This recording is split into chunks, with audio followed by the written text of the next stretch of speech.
Is there a primary custodial parent even in a joint equal custody situation in Utah?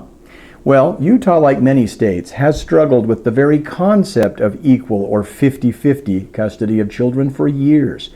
While progress has been made, especially in the past few years, we still struggle with it in Utah, and inexplicably, in my opinion. For example, in Utah, we have 30-3-35.2 of the Utah Code entitled Equal Parent Time Schedule. It provides, in pertinent part, quote, "An order under this section shall result in 182 overnights per year for one parent and 183 overnights per year for the other parent," close quote. Why? A 50-50 schedule would naturally result in the children spending equal time with the parents because a year has an odd number of overnights in it.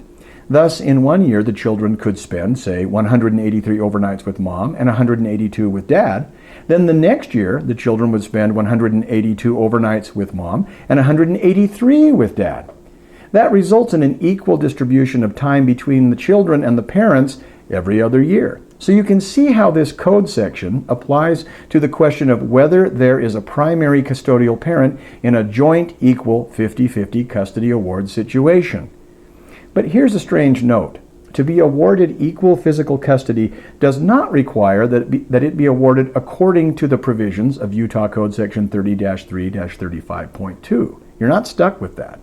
In the cases in which I am involved, where the parents agree to truly equal 50-50 custody, I specify in the settlement agreement and in the custody orders that each parent has the children in his or her care and custody an average of 182.5 overnights annually, and include a statement like the one I just mentioned earlier explaining how that works, i.e., because a year has an odd number of overnights in it.